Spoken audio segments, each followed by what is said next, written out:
وہ جب اس سے یہاں سے فارغ ہو جائے تب وہاں پہنچ جائے. تقلا کرانے کے بعد جائے گا, یعنی بال منہ ڈالے یا حلق کرو, اس میں ہاں پھر اس سے حلق ہی کرانا پڑے گا چونکہ بال تو ان کے چھوٹے ہو گئے ہوں گے. عورتوں کو صرف ایک پور کے برابر بال کٹوانے ہیں. ہمارے ساتھ تشریف فرما ایک بہن ہے لندن سے, پوچھتے ہیں کیا سوال لے کر حاضر آئی ہیں. السلام علیکم. جی وعلیکم السلام. جی مولانا صاحب کو بھی میری طرف سے بہت بہت السلام علیکم. وعلیکم السلام. میں نے یہ پوچھنا تھا سر کہ نا اب اگر کسی کا حج ایسے ہوا ہو کہ اسے یہی محسوس ہوتا ہو کہ تمام کام جو ہے وہ اس میں یعنی کوئی بھی ٹھیک نہیں ہوا, تو اس کے لیے وہ حج تو حج نہ ہوا نا, اس کے تسلی اس کو یہی نہیں ہوئی کہ میرا حج نہیں, تو وہ اس کو دوبارہ کرنا چاہیے. ٹھیک. دوسرے یہ کہ جب عمرہ ہے جب کیا جاتا ہے تو اگر 3-4 عمرے اکٹھے کرنے ہوں تو ان کے عمرے کے ساتھ صحیح جو ہے وہ بہت وہ ضروری ہے کہ صحیح بھی ساتھ ہو تبھی وہ عمرہ گنا جائے گا. جی اور کوئی سوال؟ اور دوسرا یہ کہ اگر طواف جیسے خانہ کعبہ کا طواف کیا جاتا ہے تو طواف جو ہے وہ کسی منت کے لیے یا کسی خواہش کے لیے یا کسی ایسے کر سکتے ہیں وہ طواف؟ جی ٹھیک ہے, ٹھیک ہے میری بہن, بہت شکریہ. تینوں سوالات کے جواب آپ کے پیش کیے جائیں گے انشاءاللہ تعالی. ٹھیک, تو حضرت یہ یہاں سے فارغ ہوگا, اس کو یقین ہو جائے کہ میری قربانی ہو گئی, اس کے بعد ہی وہ حلق کرائے اور اس کے بعد وہ کپڑے پہن کر کے وہ جائے, یعنی غسل وہ چاہے تو اگر وہ احرام پہن کے بھی چلا جائے گا, احرام پہن کے بھی وہ تبھی کوئی حرج نہیں ہے, مگر اس کے لیے اب فری ہو گیا کہ وہ سلے ہوئے کپڑے پہننا چاہے تو پہن سکتا ہے اور پہنے ہوئے کپڑوں کے ساتھ میں وہ طواف زیارت کر سکتا ہے. ٹھیک. اگلی بات حضرت ہم کر رہے ہیں کہ بھائی ناظرین, پہلا دن ہے کنکری مارنے کا, جمرہ عقبہ کو کنکری ماری گئی, قربانی کی گئی, حلق کیا گیا, اب اس کے بعد طواف زیارت کے لیے جاتے ہیں. حضرت طواف زیارت کب سے کب تک کرنا پڑے گا؟ پہلے دن میں. تو اس سے پہلے ہمارے ساتھ احمد سلیمان صاحب لندن سے ہیں, پوچھتے ہیں کیا سوال لے کر آئے ہیں. السلام علیکم ورحمۃ اللہ. وعلیکم السلام. مولانا ادریس صاحب اور مولانا یونس مصباح صاحب, تمہارے بننے کی خدمت میں پہلے تو سلام پیش کرتا ہوں. وعلیکم السلام ورحمۃ اللہ. ماشاء اللہ آپ کا یہ حج کے متعلق پروگرام بہت ہی بہترین ہے, اور ساتھوں ساتھ آپ کا اور امہ چینل کے CEO عارف بھائی کا دل سے شکر ادا کرتا ہوں کہ آپ لوگوں نے پبلک کی ڈیمانڈ پہ آپ نے یہ پروگرام 10 دن کا لا کے آپ نے ہم سب کے اوپر احسان کیا ہے, تو اللہ پاک آپ سب کو اس کا اجر عطا فرمائے. آمین. یہ آپ حضرات کی دعاؤں کے سہارے جو یہاں بیٹھے ہیں, دعا فرمائے کہ اللہ تعالیٰ امہ چینل کو توفیق دے کہ اسی طرح عوام کی ضروریات کے پروگرام آپ کی خدمت میں پیش ہوتے رہیں. یہ آپ لوگوں کی خواہش تھی, آپ لوگوں کی خواہش کے مطابق ہاؤ ٹو پرفارم حج کی 10 روزہ یہ مسلسل سیریز پیش کی جا رہی ہے. بس اللہ تعالیٰ آپ کو اجر عطا فرمائے. اور میرا سوال یہ ہے آج کہ جب ابھی علامہ صاحب فرما رہے تھے کنکر مارنے کے متعلق, تو اس کے متعلق میرا یہ سوال ہے کہ جب ہم شیطان کو کنکر مارتے ہیں تو ہم نے یہ بھی دیکھا ہے وہاں پہ کہ بعض لوگوں کو اتنا غصہ آ جاتا ہے تو غصہ میں وہ اپنے چپل چھتری وغیرہ بھی اٹھا کے یہ سوال کل کر دیا تھا. دوسرا کوئی سوال ہو تو بتائیں. نہیں, میں نے یہ نہیں سنا تھا, اس لیے میرے دماغ میں یہی سوال آیا. وہ سوال میں نے کل کر دیا تھا حضرت کو کہ اگر کوئی جوتا نکال کے مارے تو کیا نہیں گنا جائے گا, اس کو کنکری مارنی پڑے گی. حضرت کسی نے اگر یہ جوتا مار دیا, چھتری مار دی, نہیں گنا جائے گا. گنا تو نہیں جائے گا, لیکن اس کو کوئی صدقہ دینا پڑے گا یا کچھ ایسا بھی؟ نہیں, ایسا کچھ نہیں ہے, مگر ایسی حرکتوں سے یہ تو سنت کے خلاف حرکت ہے نا. ٹھیک جی, اس شیطان سے اگر اتنی ہی ہمیں دشمنی ہے تو ہمیں شیطان کے جو کیا ہے اس کے داو ہے, اس کو مکر و فریب ہے, اس کے وسوسے ہیں, اس سے اپنے آپ کو بچانا ہے, اس کے بتائے اس کے کردار پر نہ چلنا ہے, رسول پاک کی سنتوں کو اپنانا ہے. اور لوگ شیطان کے کردار پر تو چلتے ہیں اور پھر وہاں چل کے اتنا غصہ کرنا, تو یہ اچھی بات نہیں. غصہ اس میں کرو کہ اس کے اخلاق کو نہیں اپنائیں گے, اس کے فریب اور اس کے وسوسوں کو نہیں اپنائیں گے. تو جو کچھ چلیں گے ہم رسول پاک کے فرمان ہی پر چلیں گے. ایسا غصہ بتاؤ کہ جس میں اسلام پر آپ ثابت ہو سکتے. کیا کہنا ہے یعنی غصہ اس طرح کریں کہ نمازوں کی پابندی کریں, شریعت کی پابندی کریں, شیطان کو خوب جلائیں گے, ادھر عمل کرتے جائیں گے اور شیطان کو جلاتے جائیں گے. یہ غصہ یہ اپنی جگہ پر بجا ہے. بہت خوب, بہت خوب. ٹھیک, تو حضرت ابھی ہم جو ہیں مکہ جائیں گے, ٹھیک، ہمارے ساتھ جو ہیں اور صاحب ہیں، محمد قاسم صاحب ہیں ڈیوزبری سے، پوچھتے ہیں کیا سوال لے کر حاضر ہیں؟ السلام علیکم۔ بہت زیادہ دل میں بہت یہ افسوس ہو رہا ہے کہ بہت سارے یہاں سے اللہ کے بندے پیسے خرچ کر کے جا رہے ہیں، لیکن کچھ ایسی پٹی بڑھا دی ہے کچھ لوگوں نے کہ وہاں حرم شریف کے پیچھے امام کے پیچھے نماز نہیں ہوتی۔ بہت شکریہ محمد قاسم صاحب، آپ نے فون کیا، بہت شکریہ۔ اس پر ہم کافی بات کر چکے ہیں اور کافی سوالات کر چکے ہیں۔ افسوس کی کوئی بات نہیں کرنی چاہیے، افسوس تو اس پر ہونا چاہیے کہ کوئی نقصان ہو۔ یہ تو خوشی کا موقع ہے کہ اللہ تبارک و تعالیٰ نے زائرین حرمین شریفین کو یہ موقع عنایت فرمایا کہ وہ حج بیت اللہ کے لیے جا رہے ہیں اور روضہ رسول کی زیارت کے لیے جا رہے ہیں۔ اس سے بڑھ کے اور کون سی سعادت ہو سکتی ہے کہ رسول اللہ علیہ السلام کے روزہ اطہر کو اپنے ماتھے کی آنکھوں سے دیکھ رہے ہیں، اور سرکار علیہ السلام نے ارشاد فرمایا من زار قبری وجبت لہو شفاعتی کے مصداق بن رہے ہیں۔ بہت شکریہ فون کرنے کے لیے، اللہ تعالیٰ سب کو جزائے خیر عطا فرمائے۔ جی حضرت، تو بات اصل میں یہ تھی کہ یہ قربانی بھی کرے گا، حلق بھی کرے گا، اس کے بعد وہ احرام اتارنا چاہے تو اتار سکتا ہے، اس لیے کہ احرام کی ساری پابندیاں عورتوں کو تو فکر ہے ہی نہیں، اس لیے کہ ان کو پہنے ہوئے کپڑوں میں جانا، اس لیے ان کو کوئی فکر نہیں ہے۔ مرد اگر چادر نکال دینا چاہے تو نکال کر کے وہ سلے ہوئے کپڑے پہن سکتا ہے، یا وہاں آ کر کے غسل کر کے فارغ ہو کر کے اچھی طریقے سے پھر جا سکتا ہے، کوئی بات نہیں ہے۔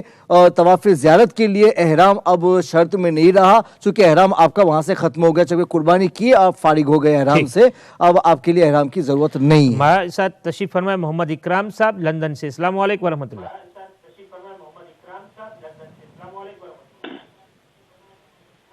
السلام علیکم۔ وعلیکم السلام جناب، خیریت ماں؟ میری طرف سے دونوں علماء حضرات کو السلام علیکم۔ وعلیکم السلام۔ میرا ایک سوال ہے۔ جی ارشاد۔ سوال یہ ہے کہ 8 ذی الحجہ کو جب ہم مینا کے لیے روانہ ہوتے ہیں تو اس سے قبل کہ طواف کرے اور صحیح کرنا ضروری ہے یا نہیں؟ نہیں، ضروری نہیں ہے، آپ کے اوپر ہے۔ اگر آپ پہلے فیسیلیٹی چاہتے ہیں کہ بعد میں نہ کرنا پڑے تو آپ کے لیے اچھا ہے۔ ٹھیک، اور کوئی سوال؟ بس یہی ہے کہ انشاءاللہ بتاتے ہیں آپ کو۔ بہت شکریہ فون کرنے کے لیے۔ ٹھیک، تو حضرت کیا فرمائیں گے آپ؟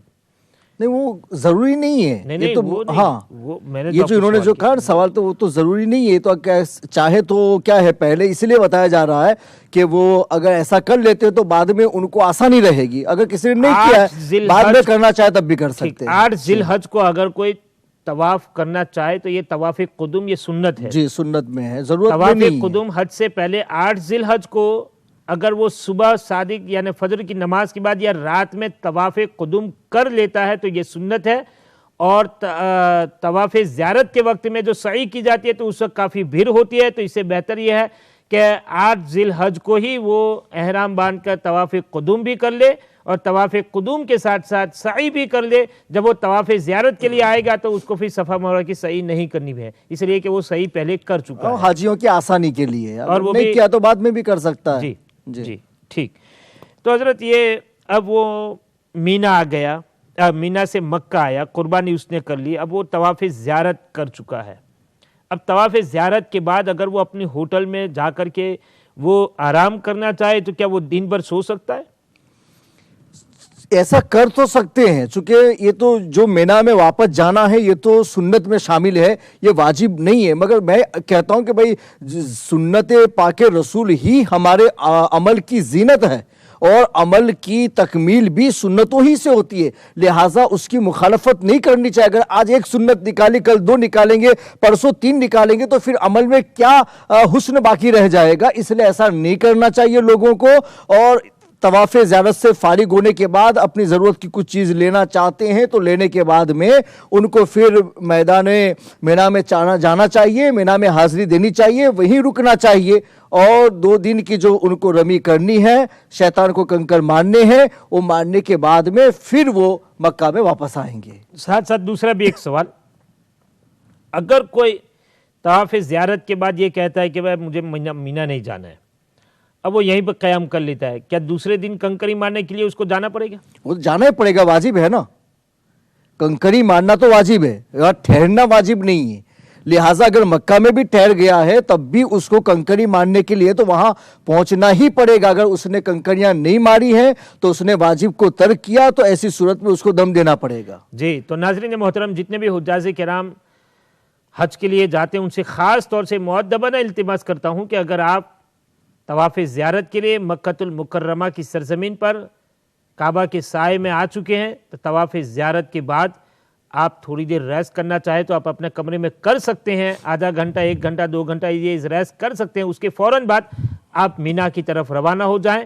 رات مینا میں آپ کو قیام کرنا ہے اور یہ سنت ہے رات کا قیام, اور اس کے بعد صبح میں آپ کو پھر کنکری مارنی ہے, تینوں جمرات پر کنکری مارنی ہے, اور پھر آپ واپس چلے جائیں گے اپنے خیمے میں, اپنے ٹینٹ میں. وہاں جا کے آپ کو پھر رکنا ہے, رات آپ کو وہاں قیام کرنا ہے. اس طریقے سے دوسرے دن بھی آئیں گے, کنکری ماریں گے. تو ناظرین اس بات کا خاص خیال رکھیں. اور حضرت اگلا سوال یہ ہے کہ بہت سارے لوگ جب احرام کھول دیتے ہیں تو پھر بالکل فری ہو جاتے ہیں اور اپنے ٹینٹ میں, اپنے خیمے میں بیٹھ کر کے اس طرح گپ شپ کرتے ہیں, ہنسی مذاق کرتے ہیں جیسے کہ کسی شادی کے موقع پر لوگ جمع ہوتے ہیں اور دنیاوی باتوں میں مصروف ہو جاتے ہیں. اس طرح مصروف رہتے ہیں. تو احرام کی پابندیاں ختم ہوئی ہے, حج کے ایام تو ابھی جاری ہیں, تو اس پر کیا عمل کرنا چاہیے؟ ایسے مقدس ایام میں لوگوں کو غنیمت سمجھنا چاہیے کہ اللہ تبارک و تعالیٰ نے ان کو یہ موقع مرحمت فرمایا کہ اپنے مقدس دیار میں ان کو بلا کر کے عبادت کا موقع اور شرف عطا فرما. تو ایسی صورت میں لوگوں کو دنیاوی باتوں میں مشغول نہیں رہنا چاہیے, بلکہ حتی الوسع ذکر و اذکار میں لگنا چاہیے. اور جہاں بھی ایسی محفلیں ہوں کہ ہمیں پتہ چلے کہ وہاں بیٹھنے کے بعد ہم بھی ان کے ساتھ میں دنیاوی کاموں میں مشغول ہو جائیں گے, تو ان لوگوں سے علیحدہ بیٹھ کر کے اپنے آپ کو ذکر و اذکار میں مشغول رکھنا چاہیے. دوسروں کو نہیں دیکھنا چاہیے, اپنے آپ کو دیکھنا چاہیے کہ میں کتنی عبادت اور بندگی کر سکتا ہوں. تو اس کو حتی الوسع لوگوں سے الگ ہو کر کے اپنے اوقات ذکر و اذکار اور دعا وغیرہ میں صرف کرنے ہیں. بار بار ایسے اوقات ملنے والے نہیں ہیں, ایسے ایام میسر آنے والے نہیں ہیں, لہٰذا اس کی قدر کر لینی چاہیے. ٹھیک. طواف الوداع کے لیے جی حضرت, تو یہ تھی, یہاں تک تو ہم نے بات کی یہ طواف زیارت اور کنکری مارنے کے حوالے سے. اگر کوئی شخص مان لیجئے کہ وہ یہ چاہتا ہے کہ میں 12ویں یعنی 10, 11, 12 اور وہ 12 کی شام غروب آفتاب سے پہلے مینا نہ چھوڑ سکا, تو کیا اب وہ اس کو رات کو رکنا پڑے گا؟ دیکھیں اگر صبح صادق تک نہیں نکلا تو اگر رات میں اگر ہے, مغرب ہو گئی اور اب بھی وہ مینا میں ہے, تو اس کے لیے یہ سنت ہے کہ وہ وہاں کی کنکری مار کے جائے. لیکن اگر صبح صادق وہاں کر لی اس کے بعد تو واجب ہو جاتا. 13ویں کی صبح صادق اگر مینا میں ہو جائے اور اس نے نہیں چھوڑا, مکہ نہیں آیا, تو ایسی صورت میں اس پر پھر تینوں جمرات کو کنکریاں مارنا واجب ہو جاتا ہے. مگر اس کے لیے ٹائم وہ زوال کا نہیں ہے. اگر وہ صبح میں بھی مار لینا چاہے تو مار سکتا ہے, مگر بغیر کنکری مارے ہوئے واپس نہیں آ سکتا ہے. لیکن اس کے لیے سنت یہ ہے کہ رات کو اگر رکتا ہے تو رک جائے, سنت میں شامل ہے. لیکن اگر صبح صادق تک وہاں رک گیا اور نہیں نکلا تب پھر اس کو مارنا واجب ہوتا ہے. لیکن اس سے پہلے چلا آئے گا تو دم واجب نہیں ہوگا. اگر صبح صادق کر لی اور پھر نہیں مارا اور واپس چلا آیا تو پھر 13ویں کی بھی واجب ہو جاتی ہے, لہٰذا پھر اس کے اوپر دم ہو جائے گا. اس کو چاہیے کہ جیسے ہی 12ویں کا کام پورا ہو جائے تو واپس مکہ آنے کی کوشش میں لگ جائیں. ٹھیک حضرت, اب یہ تو بات تھی مینا سے واپس مکہ آنے کی اور طواف زیارت وغیرہ سب کچھ کر لیا. اب مکۃ المکرمہ چھوڑنے کا وقت آتا ہے, مدینہ الرسول کی طرف جانے کی تیاری میں لوگ مصروف ہیں. تو اب طواف الوداع وہ کب کرے گا؟ دیکھیں جب بھی کوئی آدمی مکہ شریف کو چھوڑنا چاہتا ہے, وہ سمجھا کہ میرا حج ہو گیا, اب میں جا رہا ہوں, واپس نہیں آنے والا ہوں, تو ایسی صورت میں میقات کے باہر سے جو آنے والے لوگ ہیں ان کے لیے طواف الوداع واجب ہے, اندر کے لوگوں کے لیے نہیں ہے. ہل کے, حرم کے اور ہل کے لوگوں کے لیے طواف الوداع نہیں ہے, میقات کے باہر سے آنے والوں کے لیے طواف الوداع ہے. تو اس کے بارے میں قانون یہ ہے کہ طواف زیارت کے بعد میں اگر کوئی آدمی کوئی بھی مستحب طواف کر لے, یعنی ایسے ہی نفل طواف کر لے, تو وہ طواف بھی بغیر نیت کے طواف الوداع بن سکتا ہے. لہٰذا اگر کسی نے طواف زیارت کے بعد میں مستحب طواف کر لیے ہیں اور اس کے بعد وہ مکہ شریف چھوڑ کے جاتا ہے اور اس نے نہیں کیا طواف الوداع تو اس کا واجب ترک نہیں ہوا، اس لیے کہ کوئی بھی نفل طواف الوداع کے بعد میں طواف زیارت کے بعد میں وہ طواف الوداع بن سکتا ہے، اور اگر وہ مستقل طور پر کرنا چاہے تو یہ بڑی اچھی بات ہے کہ وہ نیت کر کے کہ میں طواف الوداع کر رہا ہوں اور کعبہ شریف کا طواف کرنے کے بعد میں خوب روئے اور دعا کرے کہ اللہ تبارک و تعالیٰ بار بار اس کی زیارت ہمیں نصیب فرمائے، اس طرح کی دعائیں کر کے پھر اس کو وہاں سے رخصت ہونا چاہیے۔ اور اس کے ساتھ میں میں یہ بات بھی بتا دیتا ہوں خاص طور پہ عورتوں کے لیے، یہ بات بتانے سے پہلے کافی دیر سے ہمارے ساتھ تشریف فرمائے منیر صاحب ہیں بریڈفورڈ سے، پوچھتے ہیں کیا سوال لے کر حاضر آئے ہیں۔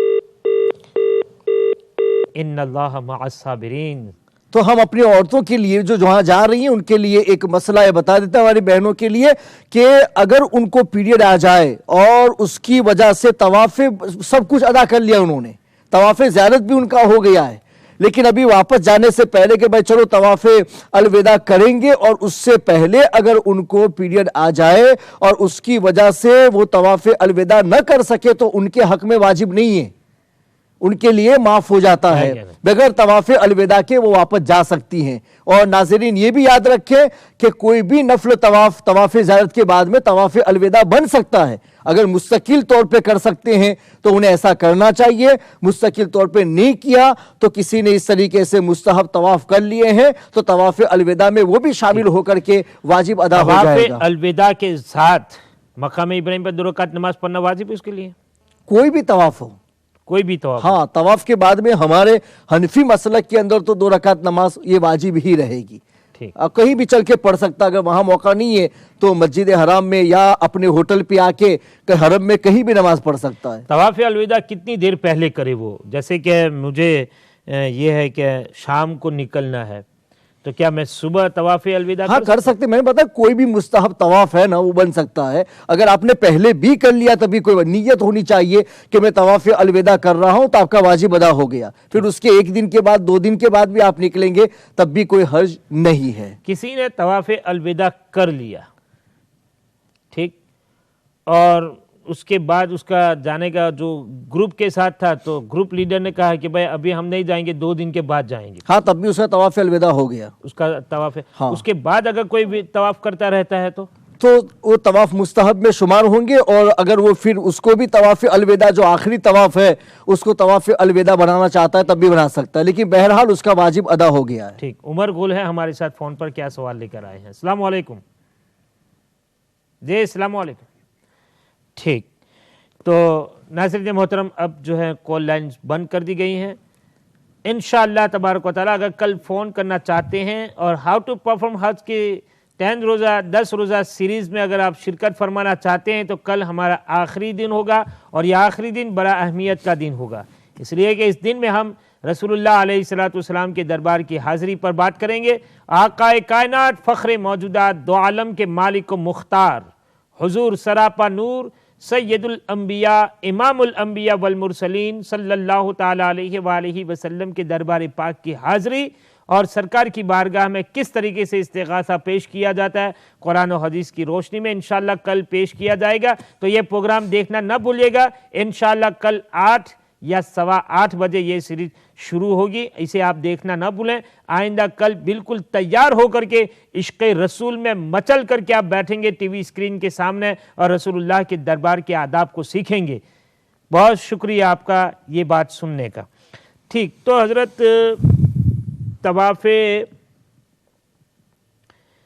وداع کے بعد جیسا کہ آپ نے فرمایا کہ اگر 2 دن رکتا ہے 3 دن رکتا ہے پھر بھی اس کا مستحب اور اس کا واجب ادا ہو گیا، اس کے بعد جو بھی کرے گا وہ مستحبات میں ہوگا۔ ٹھیک ہے حضرت، اس کے بعد اب چلیں اب لوگوں کے سوالات کی طرف چلتے ہیں تاکہ لوگ کہیں گے کہ ہم نے سوالات کیے لیکن ابھی تک کچھ سوالات تو ایسے تھے جس کو آپ نے جو ہے فون پر ہی مہربانی فرما کے ان کے جوابات دے دیے تاکہ وہ خوش بھی ہو جائیں۔ اچھا، دوسری بات یہ ہے کہ ہماری ایک بہن نے لندن سے فون کیا تھا، وہ انتظار بھی کر رہی ہوں گی کہ اگر کوئی سیٹسفائی نہیں ہے، جیسے کہ یہ ہاؤ ٹو پرفارم حج امہ چینل کی 10 روزہ سیریز کو دیکھنے کے بعد انہوں نے سارے مسائل کو سیکھا اور یہ سوچا ہے کہ بھائی میں نے تو ان مسائل کی روشنی میں کوئی رکن صحیح کیا ہی نہیں ہے، تو کیا وہ دوبارہ حج ادا کریں گی؟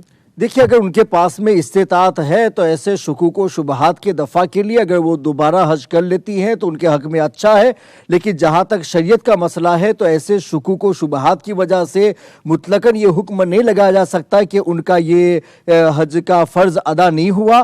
اگر انہوں نے ایک دوسرے کے دیکھی بھی اگر کسی طریقے سے وہ کام کر لیا ہے تو سنت طریقہ الگ چیز ہے کہ بھائی کس طریقے سے کوئی کام کیا جائے تو وہ اس کا بہتر طریقہ ہوتا ہے، لیکن یہ ہے کہ وہ کام کسی بھی طرح سے اگر عمل میں آ گیا، اگر کوئی واجب ان کا ترک نہیں ہوا ہے تو ان کے اعمال جو ہیں، ان کے مناسک ہیں، وہ شریعت مطہرہ کی روشنی میں مان لیے جاتے ہیں اور ان کا حج شریعت مطہرہ کی روشنی میں ہو جاتا ہے۔ لہذا جب تک انڈاؤٹلی آپ یہ نہ کہہ سکیں کہ ہم نے فلاں چیز ایسی ترک کی کہ اس کی وجہ سے فرض چھوٹ گیا ہے یا ہم نے واجب ترک کیا ہے، اگر واجب ترک کیا ہے تو ان کو صرف ایک دم کرا دینا ہے، وہاں کوئی جاتا ہو اس کے ساتھ میں بھیج دے، وہاں قربانی ان کے نام سے چھوٹے ہو تو حضرت تو پھر کیا دماد دم وہ جیسے کہ حج میں وہ جائیں تو اس کا حج کا اتنا سارا خرچ ہوگا، اس سے تو کم ہی خرچ ہوگا نا۔ اگر ان کو ایسا پتا چلتا ہے تو ہر سال کوئی عمرہ میں جا رہا ہے، کوئی کیا حج کے لیے جا رہا ہے، ایک دم بھیجتے رہیں تو یہ جتنے واجبات ہیں جو سب تو نہیں چھوٹے ہوں گے نا۔ اگر کسی کے بارے میں ان کو کوئی شبہ جاتا ہے تو اس واجب کے لیے وہ کیا ہے دم بھیج دے تو ان کا واجب وہ کیا ہے مان لیا جائے گا، تو ایسی صورت میں کوئی کمی نہیں۔ باقی فرائض جو ہیں وہ تو احرام ہے، وہ تو نیت انہوں نے کر لی تھی، وقوف عرفہ کر لیا تھا، طواف زیارت کر لیا تھا، تو فرائض نہیں چھوٹے ہیں، تو واجبات کے چھوٹنے کے راستے اس کے کفارے کے ہیں کہ دم دے کر کے پورا کیا جا سکتا ہے، تو ایسا کبھی بھی کر سکتے ہیں۔ سوال انہوں نے یہ فرمایا تھا کہ 2-3 بار مسلسل عمرہ کرنا چاہیں تو یہ کر سکتے ہیں وہ؟ ہاں کیوں نہیں کر سکتے؟ اور ہر عمرے کے بعد جو ان کو بال کٹانا پڑے گا؟ ہاں صفا مروہ کی سعی کے بارے میں صفا مروہ کی سعی تو فرض میں شامل ہے عمرہ کے اندر، ہاں وہ فرض میں شامل ہے کہ اس کے بغیر عمرہ ہوگا ہی نہیں، لہٰذا ان کو طواف بھی کرنا ہے اور صفا مروہ کی سعی بھی کرنی ہے، اور اس کے بعد وہ کیا ہے نیت احرام سے ان کو باہر ہونے کے لیے وہ کیا ہے 1 پور کے برابر بال بھی کٹوانے پڑیں گے، پورے سر کے بال کو اکٹھا کر کے وہاں کٹوائیں۔ اگر کوئی زیادہ عمرہ کرنا چاہتا ہے، ان کو ایسا پتا چلے کہ میرے بال بہت چھوٹے ہو جائیں گے، تو ایسی صورت میں ایک اجازت ہے کہ وہ اپنے سر کے بالوں کے 4 حصے کریں، اور 4 حصوں بال ٹوٹل جو ہے اسے 4 حصے کریں، اور 4 حصوں میں سے ایک حصے کے بال کو نیچے سے وہ 1 پور کے برابر کاٹ لے، تب بھی واجب ادا ہو جائے گا۔ پورے سر کے بال کو اکٹھا کر کے کاٹنا یہ کیا ہے سنت میں شامل ہے، افضلیت میں شامل ہے، اور 1/4 بال کا جو ہے وہ کیا ہے اس کو کاٹ لینا یہ واجب کو پورا کرنے کے لیے کافی ہے، چاہے وہ مرد کے لیے ہو چاہے عورت کے لیے ہو۔ میرے خیال میں عورتیں یہ سوالات اس لیے زیادہ کر دیں کہ میرے بال چھوٹے ہو جائیں گے، چونکہ وہ یہاں ہپی کٹ رکھتے ہیں، چھوٹے چھوٹے بال ایسے ہی رکھتے ہیں، تو ظاہر سی بات ہے کہ وہ ہر سال عمرہ کرتے ہیں یا پھر حج کے لیے جاتے ہیں اور 2-3 مرتبہ عمرہ کرتے ہیں تو خود ایسے ہی چھوٹے ہیں، اور عمرہ کرتے کرتے پھر چھوٹے ہو جائیں گے تو پھر بوائے کٹ ہو جائیں گے، تو پھر مسئلہ بنے گا۔ تو ایسا کر سکتے ہیں، میں ان کو مسئلہ بتا دوں کہ اگر جیسے 4-5 عمرہ مسلسل کرنا، وہاں چل کے وہ چاہیں کہ 4-5 عمرہ مسلسل کر لیں، اب 4-5 میں اگر وہ 1 پور کے برابر بال کٹائیں تو ہو سکتا ہے کہ وہ تو کیا ہے 1 انگلی سے بھی زیادہ بال ان کے کٹ جائیں گے، تو ایسی صورت میں اس مسئلے پر عمل کر لیں۔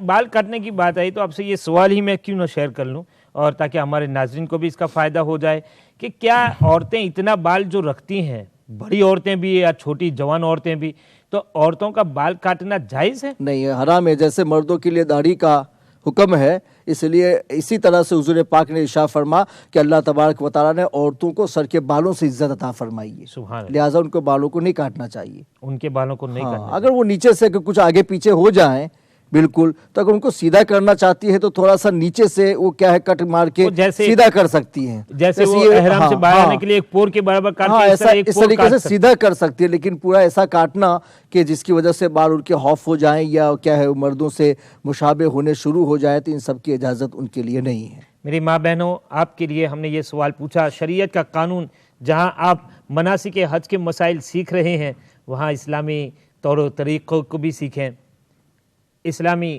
زندگی کو بھی اپنائیں۔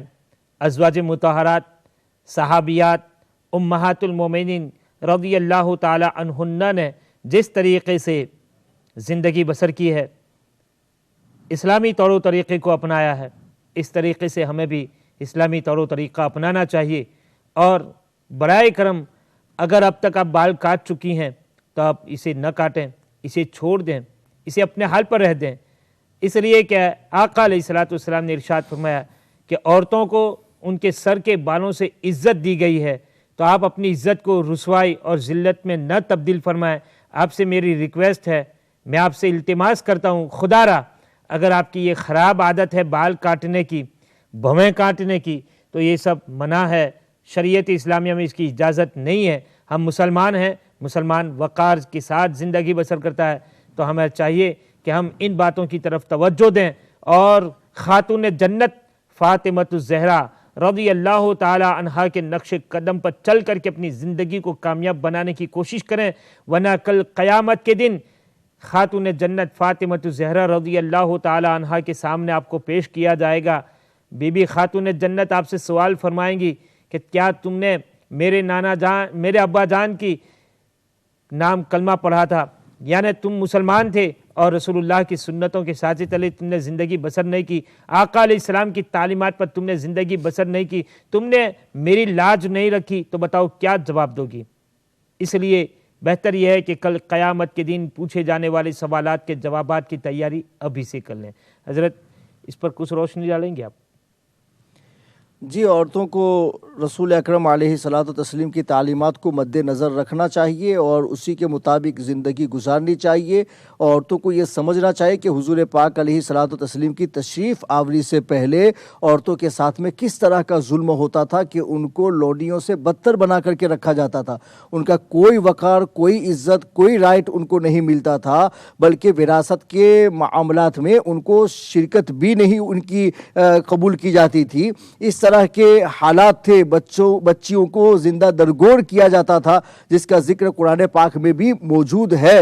وہ تو ہمارے پیارے آقا و مولا صلی اللہ تعالی علیہ وسلم نے تشریف لا کر کے عورتوں کے حقوق بتائے، ان کی عزت بڑھائی۔ حضور پاک نے متعدد ازواج رکھیں، اور پھر ان کے ساتھ میں حضور پاک علیہ الصلوۃ والتسلیم نے اللہ کی تعلیمات کے مطابق ان کے حقوق کی بجاوری کی، اور ہمیں یہ بتایا کہ عورتوں کا کیا وقار ہے اور عورتوں کی کیا عزت ہے۔ تو عورتوں کا وقار اور عورتوں کی عزت رسول پاک علیہ الصلوۃ والتسلیم ہی کی عطا اور آپ کی دین ہے، لہٰذا اگر وہ عورتیں جن کو وقار اور عزت دنیا والوں کی نظر میں حضور پاک علیہ الصلوۃ والتسلیم کے فرمان سے ملی ہو، اگر وہ عورتیں حضور پاک کے فرمان کے خلاف جائیں تو وہ اپنے محسن و کرم فرما آقا کی بارگاہ میں کس طریقے سے منہ دکھا سکیں گی؟ اس لیے نصیحت ان کو یہ ہے کہ ہمارے آقا نے ان کا اتنا خیال فرما کہ حجۃ الوداع میں خاص طور پر عورتوں کے لیے نصیحت فرمائی نا، تو پھر عورتوں کو بھی حضور پاک علیہ الصلوۃ والتسلیم کو کبھی نہیں بھولنا چاہیے، بارگاہ رسالت میں بے حد درود پاک کے نذرانے پیش کرنے چاہیے، اور ہمیشہ حضور پاک کی تعلیمات کو مد نظر رکھ کر کے اپنی زندگی اسلامی شریعت کے مطابق گزارنے کی کوشش کرنی چاہیے۔ سبحان اللہ۔ حضرت جیسا کہ ہمارے ایک بھائی نے سوال فرمایا تھا، مشتاق بھائی نے، حالانکہ یہ سوال نہیں تھا، انہوں نے ایک وظیفہ پوچھا تھا، ایک دعا پوچھی تھی، وہ یہ کہ وہ اپنے بھائیوں کی شادی کرانا چاہتے ہیں، تو ان کے لیے کوئی وظیفہ عنایت فرمائیں تاکہ وہ اپنے بھائیوں کی شادی صحیح طریقے سے کر سکے اور ان کے بھائیوں کے لیے اچھی شریک حیات کا انتخاب ہو جائے۔ اسی نیت کے ساتھ میں حسبنا اللہ و نعم الوکیل کا ذکر ان کو بکثرت کرنا چاہیے کہ انشاءاللہ اس دعا کے ساتھ میں قرآن کی آیت کا حصہ ہے کہ اس وظیفے کے ساتھ میں کوئی بھی نیت کر لی جائے اور رب تبارک و تعالیٰ سے مانگ کے طور پر بکثرت حسبنا اللہ و نعم الوکیل پڑھا جائے تو انشاءاللہ ہر معاملے کا حل اس دعا کے اندر رکھا ہوا ہے۔ ٹھیک، تو حضرت یہ حسبنا اللہ و نعم الوکیل صرف اسی صاحب کے لیے ہے یا ہمارے تمام ناظرین کے لیے؟ تمام ناظرین کے لیے ہے کہ ان کا کوئی بھی مسئلہ ایسا ہے جو الجھ جائے اور اس کی کوئی راہ نہیں مل رہی ہے، کیسے اس کا حل تلاشا جائے، تو اس کے لیے آسان حل اور سب سے بہتر حل، بلکہ یہ کہہ لیجئے نسخے کیمیا ہے یہ کہ حسبنا اللہ و نعم الوکیل اگر بکثرت پڑھیں گے تو انشاءاللہ ہر معاملہ اس سے حل ہو جائے گا۔ سبحان اللہ۔ تو ناظرین محترم، یہ بڑا قیمتی وظیفہ حضرت نے عنایت فرمایا سلسلہ عالیہ قادریہ کی اجازت سے کہ انہی بزرگوں کی وساطت سے آپ کی خدمت میں یہ پیش کیا، حسبنا اللہ و نعم الوکیل، یہ وظیفہ حضرت اس کی کوئی تعداد ہے کتنی مرتبہ بکثرت پڑھیں، بکثرت پڑھنا ہے، جتنا ہو سکے آپ اسے پڑھیں، لیکن اول آخر درود شریف پڑھنا نہ بھولیے گا، درود شریف کے ساتھ اس وظیفے کو پڑھیں اور پھر رب کی بارگاہ میں دعا فرمائیں، یقیناً میرا مولا اگر کوئی شادی کے لیے وظیفہ پڑھتا ہے تو اللہ تبارک و تعالیٰ اس کو اس دیواتی زندگی سے منسلک فرما دے گا، اگر کوئی کاروباری زندگی کو بہتر بنانا چاہتا ہے اس کے لیے پڑھتا ہے تو اللہ تعالیٰ اس دعا کی برکت سے، اس وظیفے کی برکت سے اللہ اس کے کاروباری زندگی میں برکتیں عطا فرمائے گا اور بہتر فرمائے گا۔ اگر کوئی پریشانی کا حل چاہتا ہے، کوئی مصیبت زدہ ہے، کوئی کیسا بھی آدمی جس حال میں بھی اللہ تبارک و تعالیٰ کا ذکر کرتا ہے پھر دعا کرتا ہے تو اللہ تبارک و تعالیٰ اس کے جائز مقاصد میں کامیابی عطا فرماتا ہے۔ ناظرین محترم، آج کے پروگرام میں کافی اچھی باتیں کی گئی ہیں اور مسائل بھی کافی آپ نے پوچھے اور اس پر گفتگو کی گئی ہے۔ انشاءاللہ تبارک و تعالیٰ آئندہ کل ہم بات کریں گے رسول اللہ علیہ السلام کے بارگاہ کی حاضری اور رسول پاک علیہ السلام کی دربار کے آداب۔ حضرت مکہ المکرمہ کی سرزمین پر زائرین حرمین شریفین زیادہ تر لوگ جو ہیں حج سے پہلے جاتے ہیں، پھر ان کو حج کے فوراً بعد جو ہے مدینہ الرسول جانا ہوتا ہے، تو اب یہ شاپنگ وغیرہ جو لوگ کرتے ہیں اس میں زیادہ بیزی بھی ہو جاتے ہیں حج کا عمرے کا احرام کھولنے کے بعد کہ حج سے پہلے ہم شاپنگ وغیرہ کر لیں، تو اس کیا یہ طریقہ صحیح ہے ان کا؟ دیکھیے اگر ان کو فراغت ملتی ہے کہ حج کے بعد میں اگر ان کاموں کو کر سکتے ہیں تو پھر حج کے بعد ان کاموں کو کرنا چاہیے، اور اگر مدینہ شریف میں جا کے کرنا چاہتے ہیں تو پھر وہاں کر لے تو ان کے لیے زیادہ آسانی کہ دوسرے مناسک کے حج سے ان کو نہیں بجانا۔ لیکن یہ ہے کہ اس شاپنگ میں کیا چیز لائیں گے؟ یہ جو ابھی لوگوں نے تحفہ تحائف کا جو ایک سلسلہ ایک رسم بنائی، میں اپنے بہار شریعت میں ہے، بہار شریعت کے 14ویں حصے میں یہ مسئلہ لکھا گیا ہے کہ آج کل جو رسم چل رہی ہے ایک دوسرے کو تحفہ تحائف دینے کی، یہ در حقیقت گفٹ نہیں ہے، یہ در حقیقت قرض ہے۔ اچھا قرض ہے، کہ قرض کیسا کہ بھائی ایک دوسرے کو دیتے رہے، وہ سمجھتے کہ مجھے بھی ملنا چاہیے، وہ اور نہیں دے گا تو پھر بعد میں چاچا میں نے اس کو یہ دیا تھا اس نے مجھے یہ نہیں دیا، تو اس طرح سے لوگوں نے حج کو بڑا ایکسپینسیو بنا دیا ہے۔ وہاں کا تبرک سب سے بڑا یہی ہے کہ وہاں کی کھجوریں اور زمزم شریف لا کر کے لوگوں کو دیا جائے، اس سے بہتر کوئی تحفہ نہیں اور اس سے بہتر کوئی آدمی کا گفٹ نہیں ہے۔ یہ مکہ سے جدہ جاتے ہیں حج سے پہلے پھر واپس آتے ہیں تو کیا ان کو عمرہ یا طواف کرنا پڑے گا؟ مدینہ شریف سے نہیں مکہ ہی سے حج تمتع کرنے والے احرام کھول کے دیتے ہیں، یعنی عمرہ کرنے کے بعد مکہ میں ان کے پاس وقت ہے 8-10 دن کا حج سے پہلے، تو یہ جدہ تک جاتے ہیں پھر جدہ سے واپس آتے ہیں کیا؟ نہیں، ان کو کوئی ضروری نہیں ہے، اگر وہ کرنا چاہتے ہیں تو وہ کیا ہے وہ ہل ہے وہاں سے اگر احرام مان کے اگر وہ آ جاتے ہیں تو ان کے لیے ایک کیا ہے نفلی عمرہ ہو جائے گا، لیکن واجب میں نہیں ہے، نہیں واجب میں ایسا کرنا کوئی ضروری نہیں ہے۔ میقات سے باہر آنے والوں کے لیے وہ پہلی مرتبہ جو ہے وہی ہے، اس کے بعد اب ہل یا حرم کے اندر آمد و رفت ان کی ہوگی تو اس کی وجہ سے ان کو الگ سے عمرہ کرنا واجب نہیں۔ جدہ بھی حرم میں؟ ہاں نہیں، وہ ہل میں ہے مگر میقات کے اندر ہے نا، اس لیے اس میں کوئی حرج نہیں۔ ٹھیک، ناظرین محترم، بڑے اچھے سوالات تھے اور بڑی اچھی ڈسکشن ہوئی آج میں، اور اس کے بعد جو ہمارا فوراً جو پروگرام شروع ہوگا 10:30 بجے وہ پروگرام ہے ہیڈن ٹروتھ کا، اس پروگرام کو دیکھنا نہ بھولیے گا۔ آپ کے جو سوالات ہوں اس پروگرام میں ضرور فرمائیں گے آپ، اس میں علماء کرام تشریف فرما ہوں گے اور بڑی خوبصورت انداز میں بڑے احسن طریقے سے وہ گفتگو فرمائیں گے اور آپ کے سوالات کا جوابات بھی عنایت فرمائیں گے۔ تو ناظرین کل تک کے لیے مجھے اجازت دیجیے، انشاءاللہ تبارک و تعالی ہاؤ ٹو پرفارم حج کے آخری دن کے میں انشاءاللہ کل آپ سے ملاقات کریں گے، تب تک کے لیے مجھے اجازت دیجیے۔ اجازت دینے سے پہلے میں حضرت علامہ مولانا محمد یونس مصباحی صاحب کا تہہ دل سے شکریہ ادا کرتا ہوں، اور امہ چینل کا اور ہماری رضوان بھائی، باقر بھائی اور ہماری امہ چینل کی پوری ٹیم کا شکریہ ادا کرتا ہوں کہ جنہوں نے ہاؤ ٹو پرفارم حج میں مناسک حج کو سیکھنے کے لیے بہترین سیریز کا انعقاد فرمایا۔ اللہ تعالیٰ سب کو دنیا آخرت میں بہتر سے بہتر صلہ عطا فرمائے۔ تمام ناظرین کا، تمام کالر کا شکریہ ادا کرتا ہوں کہ انہوں نے دل سے محبت سے پیار سے اس پروگرام کو دیکھا، دعائیں دی، اللہ سب کی دعائیں قبول فرمائے، اور ہمارے عارف آدم صاحب جو چیئرمین آف امت چینل ہے ان کے لیے خاص دعا فرمائے گا، ان کے والدین کے لیے دعا فرمائے گا، ان کے عزیز و اقارب اور ان کے بھائی بہنوں کے لیے دعا فرمائے گا کہ انہوں نے امت مصطفیٰ کریم علیہ الصلوۃ والسلام کو دین کی تعلیم سے آراستہ کرنے کے لیے امت چینل کا انعقاد فرمایا، اور پھر خوبصورت سے خوبصورت پروگرامات آپ کی خدمت میں پیش کیے جاتے ہیں۔ اللہ تعالیٰ عارف بھائی کو، ان کے خاندان والوں کو دنیا آخرت میں بہتر سے بہتر صلہ عطا فرمائے۔ ناظرین اجازت چاہتا ہوں، کل ملیں گا انشاءاللہ تعالیٰ ہاؤ ٹو پرفارم حج کے آخری دن مدینۃ الرسول کی حاضری کے ساتھ۔ السلام علیکم ورحمۃ اللہ وبرکاتہ۔